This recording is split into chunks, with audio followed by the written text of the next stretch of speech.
The O Cannabis Conference and Expo returns to Toronto June 1st through the 3rd, and there's still some good booth locations available. This exciting event is free for cannabis retailers and will feature Tommy Chong receiving a Lifetime Achievement Award at the O Cannabis Industry Awards. For more information about exhibiting or to register to attend, go to ocannabis.com. That's OCANNABIZ.com. All right, today we're going to jump into a BDS analytics report from last year talking about what companies should do in 2020 to create a business product. What products should they create? So we're going to kind of dive into this report, take a look and see if it's still relevant post-pandemic. And if not, we're going to let you know. So it should be an all-inclusive report. You got to stay through to the end. Welcome back to the Talking Hedge. I'm Josh Kincaid, capital markets analyst and host of your Cannabis Business Podcast. To help me dive into this BDS analytics report is Tom Howard. He's a lawyer in Illinois and also host of Cannabis Legalization News. Tom, thanks for being back on the podcast. Thanks for having me back, Josh. Happy 2021. Yes, Happy New Year. Starting off with a bang, right? Or a coup. Yeah, right. All right, good stuff. So what should a cannabis business create? So again, if you're out there and you're deciding on whether you're going to have gummies or infused coffee, well, spoiler alert, don't do coffee. So where to start? Obviously, cannabis is the fastest growing consumer product industry in North America. So at the end of 2019, there was going to be $11 billion, $23 billion by 2020. I think we came pretty damn close to that. So first steps, according to this report, when choosing manufactured product is choosing the right one.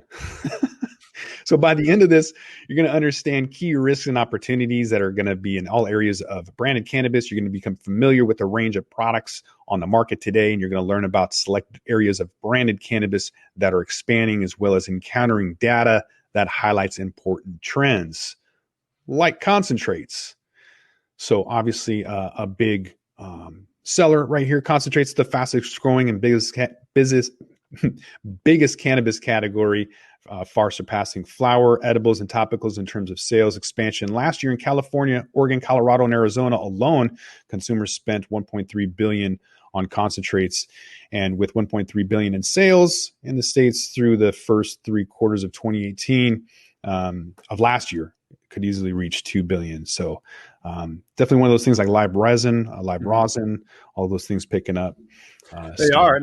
It'd be interesting to see how because like rosins and concentrates aren't the most sociable of the smokes. You know, they aren't like the pre-rolls that you can pass around. And so it'd be interesting to see the data on that. I think that's going to continue, but I really like when they always describe something as the fastest growing. It essentially means its market segment is nothing, because if you go from 1 to 2, you've doubled, you know? Yeah, that's like Bitcoin and Tesla and some of these other stocks that have gone parabolic. Absolutely. So some of the consumers that are into concentrates, average age 36, 37% have a degree, a college degree. 67% are employed, and a little over half are full-time. And reason for consumption of concentrates are 78% for social reasons, a little over half for medical, and just under half for quality of life. So with immense growth in product variety, concentrates are potentially strong candidates for new product launches. You just need to identify the market. So if you're envisioning a boutique market full of knowledgeable cannabis consumers, wanting to go crazy for your high quality shatter or live resin, or instead you want to manufacture large volumes of oil that are mostly destined for vape pens manufactured by other brands, you're looking at about $200,000 for the boutique side, and some risks behind that being like, if your product isn't superb, then those connoisseurs aren't going to come and get your product, right? Right. Yeah, but then, you know, it does get back to how much of the market segment is these? And I can't believe that 36 was the average age, because when I think of people that are doing dabs, I think it's trending younger, like, you know, people that are 30 and younger. But that's pretty impressive. Yeah, I'm not. So I thought the same thing. I thought easily it would be in the early 20s. That would be the average age, because I don't see a lot of older dabbers that are out there. But yeah, like, I've had a gram of the white, like just sitting, and I just like looked at him like, oh crap, I have a gram of the white. I'm not really up for dabbing right now. And then I don't have the rig, but I do have a vaporizer that allows you to do it. It's an interesting market type, especially if you're the processor license. But and I'm glad that it's not going away, because it's a different flavor profile and sensation than I would say like having a joint. Definitely. It's a lot more clear-headed, I think, doing a dab. And a live resin and rosin have kind of a more natural, like less, there's not the carbons in there. So if you have CO2 or butane or whatever is in there, people are worried about heavy metals. And I think there's a perception that it's healthier to do live resin and rosin, which is why sales are skyrocketing for those types of concentrates. But moving on to some other risks about if you're going to do bulk. If you're doing CO2 extracted oils, it's far more expensive than your competitors, then you're not going to go very far. So if you're going to go into it, emerge as one of the market leaders in commodity concentrates, then the payoffs are far in excess of what could be achieved by taking on a boutique route. What you have to do is nail the branding, marketing, and sales. And look at some partnerships, somebody with a team. And that's not cheap to get the right team.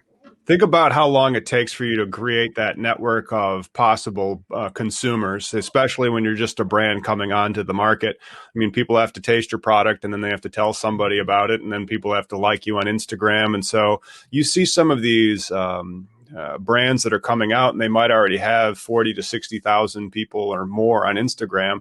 And I think that's really going to be what you're going to see a lot more, especially as branding starts to scale through the usage of like IP agreements from one state until the other, because you'll have a new extractor coming online in state X, doesn't really understand the product that much, doesn't really have a brand at all. This other extractor product can come in, teach them how to do actually a really high quality job, slap their brand on there, and then that extractor license is actually selling product. So I think you're going to see a lot of that synergy. Mm-hmm. Yeah.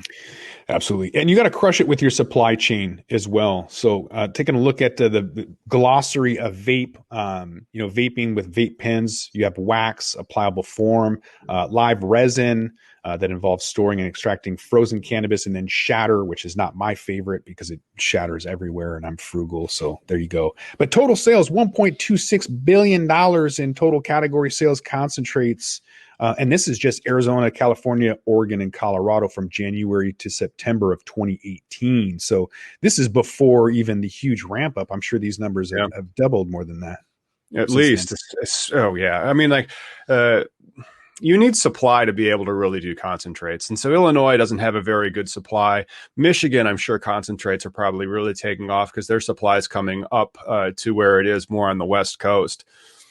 But, as Illinois hopefully gets some licenses out there and more product in the I guess I could say streets, they could then, hopefully get more of these types of products on there. Because like right now, if I want to go buy a gram of shatter or wax or whatever, it's going to be north of $60. It might be between $60 and $80 for a gram. That's almost cost prohibitive. I mean, how many real good rips out of a dab do you get for a gram? Well, some people just do one gram dabs, but that's the same thing in California. I've heard that. You want me to spend $80 on a rip? I don't know about that, man. Yeah. When California first came out in 2017, their dabs were $60 to $80 a gram too. So same thing with every other new rollout. It's price gouging, but that's going to come down as soon as competition gets out there. But yeah, that's tough for you, man, to have to put up with those prices. No thanks. I'm good on that. Well, let's switch. So let's recap this. Concentrates. Is it good for a company no matter where you're at? I'm in Washington. You're in Illinois. Would you advise any emerging state like Arizona or New Jersey to carry concentrates? Absolutely. I memean, you're going to have a trim ratio. So you pull down that weight and 30 to 50% of it needs to go into an extractor. Or if you've messed up a crop, and maybe 100%, or maybe you're like specifically growing for an extractor. So I really don't understand how you don't have the extraction and the processing license in play, simply because then what are you going to do with all that waste product? You don't want your pre-rolls to have like trim and I like that risk mitigation. I would also throw out there that if you're looking, at New Jersey or Arizona, I would also look at non-solvents. So rosin, like get a rosin press, because Oregon got shut down in 2015 when the butane, all the apartments in Florida or hotels and motels in Florida were exploding. They shut down all solvents. And so I would always have a solvent-free option, but I would agree with you, Tom, definitely want to include concentrates no matter where you're at. Yeah, definitely in your business plan. Like you have to, if you're a cultivator, you have to speak to what the heck you're going to do with your trim. Right. Yeah. Good point. So moving on to edibles, obviously we saw edibles taking over the market earlier in the year with the pandemic. A lot of people staying at home, and so they're able to take advantage of edibles instead of topicals or tinctures or whatever else. So in 2018, we saw in Colorado, Oregon, California, and Arizona hit 651.5 million for the first time. So putting edibles on track to be close to $1 billion. Candy is edibles market leader between California, Colorado, Oregon, and Arizona. Candy sales for the first 3 quarters of 2019 got 44% of the edibles market compared to 17% for tinctures and 15% for chocolates. So the big edible story for several years was gummy sales, and they remain the potent force, capturing 33% of all edible sales during the first 3 quarters of 2018. But tinctures are fast growing at 17% of edible sales during that time period. Just 2 years ago, market shares for tinctures were in single digits. So edibles consumers, average age 38, college degree, 42% have a degree, 69 are employed, half of full-time. Reasons for consumption, 75% want to do it socially, a little over half want to do it medically, and 41% say quality of life. Yep. Cannabis, when you eat, it's for the health. Yeah, long-term, right? If you want something that's a high milligram, you can go for an edible. Hopefully they're going to go with more, nano tech in order to get the onset faster, the bioavailability and the effects. The dissolvability in water as well. Yes, the nanotech business play. So if you were in the edible space, it'd be interesting to invest in one of those nanotechnology manufacturers. So like if you're a processor coming online, you're trying to differentiate yourself, and then that might open the door for you to be able to do, you can put that fast acting, so you could brand it and you can advertise it to stand out from the other gummies. But then you might also be able to do more beverages. Yeah. Well, beverages are probably a consumer number one, most expensive, difficult market. So unless you have millions of dollars, I wouldn't recommend anybody touch beverage with your friend's money. But some of the advantages of edibles is that you can be a novice. So cannabis novices often turn to edibles, and you can create micro dosing. So like just 5 milligrams, not something that's going to get your heart palpitating and overdosing. But the edible success, it's all about finding niches and exploiting them with fresh, exciting products. But you have to conduct in-depth market analysis and start looking at features that differentiate your product from the competition. Otherwise, you're just going to be sitting on the shelf. You're not going to be going anywhere. And that's an expired good, right? So unlike concentrates that might be on the shelf longer, edibles, those got to sell quick. Yeah. And so it gets difficult. The recipe is important. And then the constraints against the edibles in your particular market really get in the way. Because like if I'm going to make an edible, I'll create a butter. And then from that, I'll create dosing for like a homemade cookie, because you just cannot make good baked goods in a lot of regulated markets. Like in Illinois, it has to be specifically apportioned, sometimes individually wrapped, child-proof wrappers. So like there's just no weed bakeries out there. It really stinks. Mm-hmm. Yeah. So you want to study the competition. You want to look at that with intense focus and look at price value proposition to build your product. So if you're thinking about manufacturing like a gluten-free paleo bar that's infused with specific strains like Blue Dream, then you might want to take a look at the data before you make that decision. Because a brand that's winning and celebrating health and fitness might work better if you brand it, because the reality is that the sales just aren't working. You're not going to sell a healthy bar right now. It's too early for the market. So it's much better to be number one in the category like gummies than number 5 in 3 various categories. So you kind of want to focus and pivot to new products only when your original product concept is a home run. Yeah, we just had 1906. It's an edible company and multi-state operation on the podcast Cannabis Legalization News, and she was mentioning that they had this new product that they were really excited about out of Colorado, the peanut butter cup. Now that, of course, that's great, right? Because now, like, that's one of the things where when you do have, I mean, they can be dosed and sealed, and hopefully then childproof. Like chocolate has a longer shelf space or shelf life than baked goods, but that's really what it's coming down to. That's differentiation. People love peanut butter cups. If it's a delicious tasting product and it gets you a buzz, you're gonna have a winner. Absolutely. 611 million. This is as of September 2018. So edibles include candies and chocolates, tinctures, pills, beverages, and infused foods.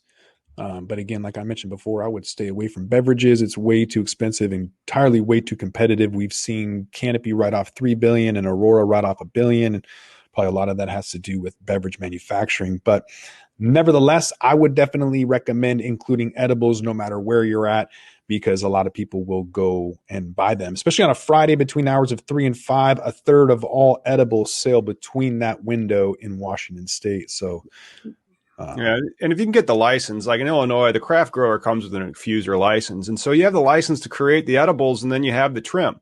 So then you can really invest in whatever type of extraction technology, like a CO2, and then you can distill it out, and then you can make your vapes, and you can make your, well, I'm not sure how good you're going to make your extracts. Give it a shot. But then, you can also put a lot of those grams into your edibles, and it helps move the product. I mean, and then of course, the flower always has to come down. And so like those edibles, provided that you haven't infused the distillate yet into the gummy itself, the shelf life on distillate's, pretty stable. Mm-hmm. Would you recommend companies launch an edible brand? I would, yeah, especially if it has like a good message and a good product. I mean, so you can keep your, it depends. How can you get and how can you price your raw material? If you can find a source of raw material that you can price well, then yes. But if you can't, and then you're at the mercy of somebody who has the extract, then you might have to get more creative and try to engage in some type of licensing agreement to be the science behind that part of the lab that's the kitchen, Mm-hmm.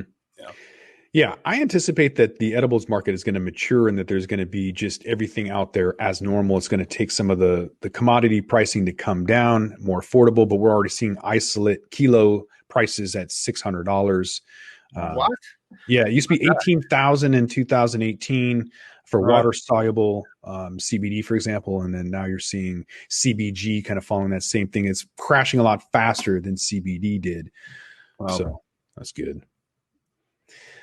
Moving on, I guess, to topicals. Not a huge seller in the topicals market, but topicals like salves and creams and massage oils, they lack the psychoactive effect. So the topical consumers represents a narrow slice of cannabis enthusiasts, and the reasons for entering the topicals market should revolve, at least in part, around the interest in the wellness and health, because that's a principal reason behind consumers purchasing those products. And like other broad categories, topical markets is divided into different subcategories like balms and salves, which led with a 45% in topical sales during the first 3 quarters of 2019, followed by creams at 17% market share. Patches came in at 10%, and other niche categories had a much smaller percentage. And one particular roadblock for entering the topicals market is the potential for need for research and development.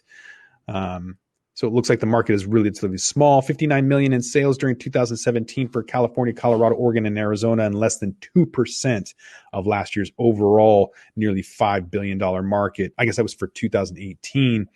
And average age, a little bit older as expected, or I would expect that, 42 years old, 40% have a college degree, 2/3 are employed, half are full-time, and reason for consumption, 61% for social, 72% for medical, and 41% for quality of life. Nice.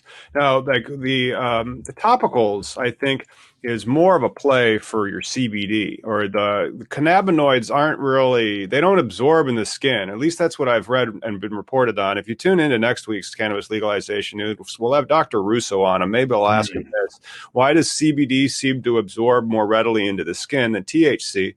And of course, there is the distinction in the cannabinoid system, the endocannabinoid system, where the THC kind of fits your CB1 receptors, which are primarily in your brain. So if you're rubbing THC like on your shoulder, you're a long way from your brain's receptors. But your CBD is in your CB2 receptors. And those are more regarding pain. And so, like, I've heard that CBD is more likely to go through the skin, and then the pain receptors that it would be hitting are, your CB2 receptors. So they're more spread all throughout the body. And that's one of the reasons why I'm not sure if the THC adult use industry is going to have these types of applications, but the medical applications. So if you have a medical cannabis brand, okay. So if you have a medical cannabis brand, then it's more likely to be something that I would want, in my repertoire. Yeah. Well, Dr. Ethan Russo, that's going to be a really interesting interview. He's a really smart dude. So topicals, it's risky. So your product might get lost on the shelves. You're going to have to do a lot of educating. And I've always said that if you have to educate and then sell, like, I'm out, I wouldn't do that. But so you're going to have to translate the benefits and differentiating attributions of your topical products to consumer demands, and educate them and bud tenders and all of that, and seek underserved customers. Again, that's tough. Yep. So looking at some of the glossary or whatever, we talked about balms and salves, patches, sprays, and massage oils, all adding up to about 65.1 million at the end of 2018. So I don't know. I'm not sure that I would really recommend that somebody create a topical. A tincture, I think you could easily make a tincture. And that I would, if you have the marketing budget, I would recommend that. But topicals, I'm not sure that I can really recommend it. Even though I use it, I'm not sure I would recommend a company do it unless that's what they were going all in to do.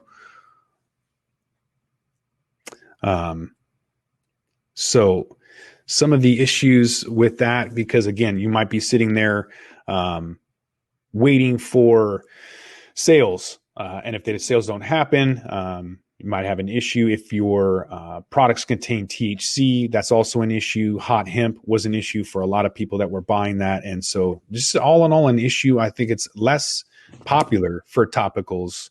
Tom, how's topicals selling in Illinois? Is it worth? I'm saying not. I wouldn't really recommend people start with topicals.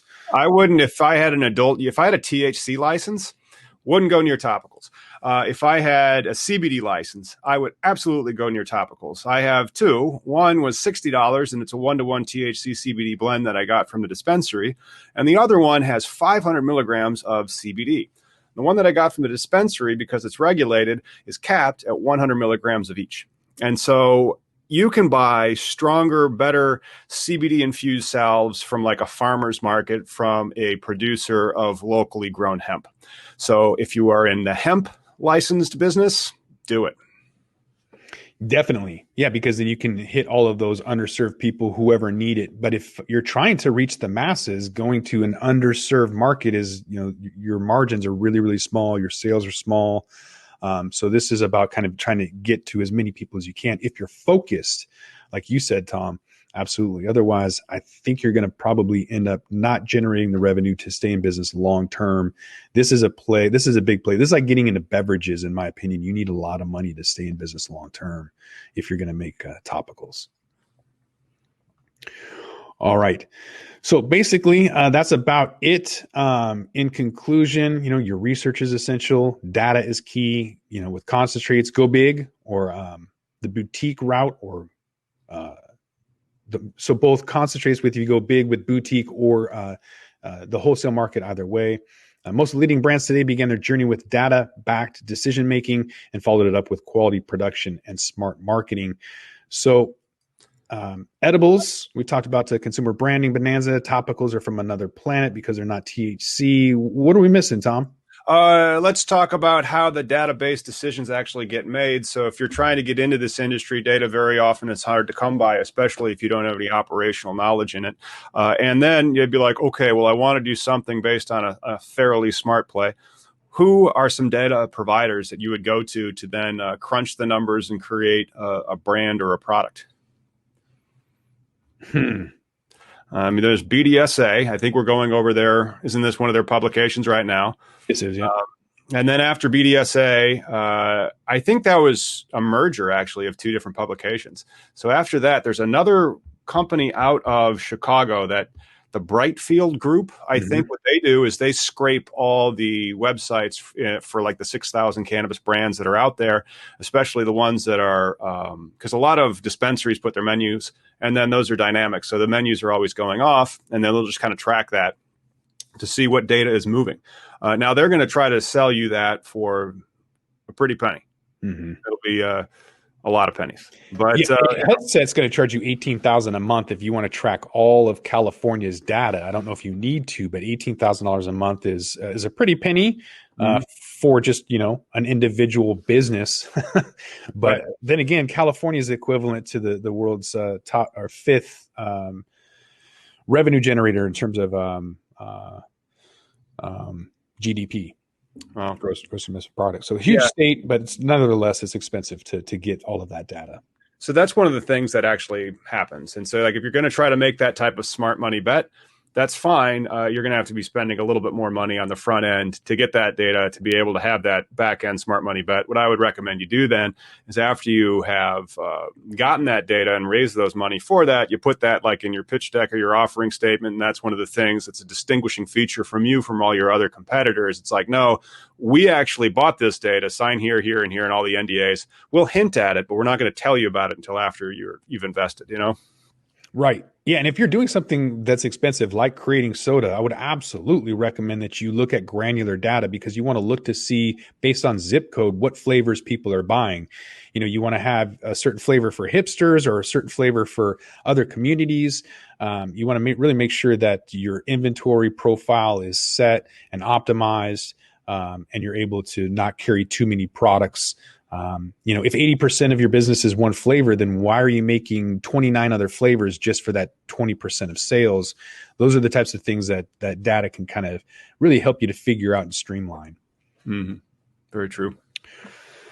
Perfect. Well, some other products I would probably recommend looking at are pre-rolls. I know we didn't really get into flower too much, but pre-rolls sell a lot. We didn't get into vape carts too much, but I think those two products sell a lot, as well as like anything that has, chocolate in it for the edibles market. Probably the top three products that I see on the West Coast from Canada down to California. Well, we did hint on the chocolate issue, but then this really wasn't about the vape or the flower. And if you look at like market data of like, how much of that dollar that's spent on marijuana goes to, cannabis, that goes to either a vape cartridge or flower, it's the vast majority. It's like 75% or so. What would you like to see that's not already out there? I would like to see grab and go coffee, because K-Cup is not coffee. I'd like to see ready to go coffee. It could be black, it could be a mocha or whatever. I would like to see infused coffee at 10 to 15 cents per milligram. So that's comparable to a Starbucks. I want it under $10 for 100 milligrams. And I'm going to have to probably wait a couple more years for that. But what are you waiting for? I'm waiting for us to regulate the plant so I can be like, oh, you want to go get a coffee and a muffin? Let's go down to Jane's Muffin and Coffees, and like there's a certain type of license, and so like they check our ID, but they can mix you up a drink. You can go to a brewery and get a drink, and so if they were able to grow their own and then infuse their own, like on site, so like you're roasting the coffee, contemplating the cultivar that you're going to use, and you're making the muffins and all that with a type of butter that you've specifically grown for that, and those types of things where you can actually have the fresh baked, and then that coffee that you take, they may have to change public consumption laws, but we'll see. And so like you'd be able to have a fresh roasted infused coffee, and the regulations aren't ridiculous. They aren't requiring you to have like pre-packaged, child-proof, all that type of stuff. Mm-hmm. That's 2030 me. So by the time 2030 rolls around, I hope I can get that. Yeah. Reasonable goals. Yeah. Yeah. Well, me and Miggy are still waiting for being able to grow at home. I got my medical card. And so like I'm assuming that if you got your medical card, you are able to grow at home though in Washington State, right? 6. Yeah. Yeah, we were only allowed 5, and that's really stupid. So like it's 5 over 5 inches, which is grotesquely stupid. And so like I'm trying to get them to amend the law so that it's 5 mature plants, so that because like you could be growing plants and you don't even know if it's male or female, and so then if it gets over 5 inches, you're like, okay, I guess we're playing, we're rolling the dice here. Let's start flowering them. Now you're down to like 3, or 2. God forbid all 5 of them would be male. And you have to start all over. And so that's why I think it's more appropriate to say 5 mature plants that would be then defined as in flowering, because then you'd be like, oh, shoot, it's a male, kill it. Or, you actually have a female, and then you could also have a mother, and then you could also have, and from that mother, then you could be taking clones and vegging them and then flowering them. But that's a sensible thing. That's going to take years of evolution. Yeah. Yeah, we're gonna go with trying to amend the law so anyone 21 and over can legally grow. Yeah, cool. All right, before we wrap this up, man, anything I left out on this BDS analytics report on what products a cannabis business should produce or create? Oh, no, I don't think so. But I would just recommend that, when you do go into your plans for how you're going to execute these strategies, don't forget to like draw up your budgets and take these things into account so that you can understand and value your business, because investors are going to want to see that. They aren't going to want to see, well, we're going to make gummies. Should they create a business plan and pitch deck for something like this? It could be part of a more vertically integrated. It could you'd have a slide then that would say because if you're vertically integrated, the question of what do you do with your trim comes up. It just does. And so what about not just your trim, but then, powdery mildew, something. So the THC that's in it is fine, but you're not going to frickin' sell it, And so it's could also be a remediation factor. And so and then that could say throwing that entire crop in the garbage versus throwing it into the extractor might be worth tens of thousands, hundreds of thousands. And all those things should go in there. And so, yeah, I mean, if you're going to have a pitch deck for it or like part of your business plan, I mean, it could be part of a larger business plan because each one of these might be a license type. So like doing that might be 3 different license types or 1 in the case of Illinois Craft Grow, but you should definitely address it and put it into your type of pro forma so you could really understand what the enterprise value of your company should be. Yeah, to your point, you don't really necessarily know if you're going to get powdery mildew or what the issue is, but having the ability to extract and create a concentrate from something that you wouldn't be able to sell flower saves you potentially hundreds of thousands or even millions.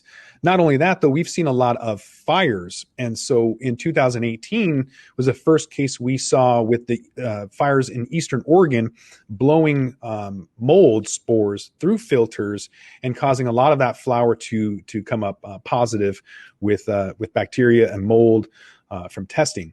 And so you don't really know what's going to happen. There's a lot more fires now than there ever have been. And so I think maybe if fire season is a new thing, that's risk management or mitigation to have an extraction where if you can't sell the flower, then you can maybe turn it into a product that you can sell and use. Yeah, and I don't think fire season's not going to be a thing. I mean, even going back to the Grateful Dead, they were talking about fire in the mountain in the 70s. But now it appears that it's just gotten worse because of global warming. So those fires are probably going to still be there. And that really sucks because of the wonderful climate that they have for outdoor cultivation in that area. Mm-hmm. Yeah. So who knows? We might be seeing some, according to our crystal ball predictions, we were going to see some international expansion and some investment surges, a lot of legalization. That's our number one thing. Last year was number 2. So legalization is going to be a big thing. Not so much price and profit. That's been pushed from number 1 last year to, I think, like number 8, like near the bottom. So a lot of changes, but I think really nobody really knows what's going to happen. So you want to try to add as many things as you can, right? So add concentrates, add edibles, all of these things, get your pitch deck together, let your investors know that you've done your homework so that you can kind of have as many products out there and diversify as much as possible. Absolutely. Maximize the license that you have. I mean, if you have the license to do it, and then budget for it. And then, of course, it's it's kind of like at McDonald's. Remember, when they were creating McDonald's, they were like, these 4 menu items are 85% of our profit. Find those 4 items and then hit it. Mm-hmm. That's it. All right. Let's wrap this up right there. I want to thank my guest, Tom Howard. He's an attorney out in Illinois, as well as host of Cannabis Legalization News. Tom, you got any links or shout outs? Yeah, we are moving. Our flagship site is my law blog, cannabisindustrylawyer.com. That should be live on Amazon Web Services, hopefully by next week. And so it should be a lot quicker.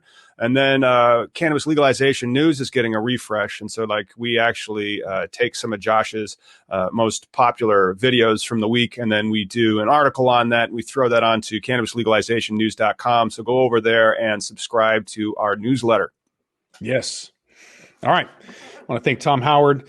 I'm Josh Kincaid. This is The Talking Hedge. Don't forget to like, share, and subscribe, or don't.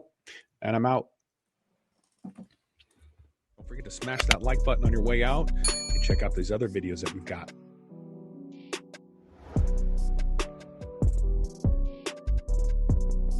How do cannabis CEOs balance growth and optimization strategies? What is THCO, Delta-10, and CBNA, and why should you care about these minor cannabinoids?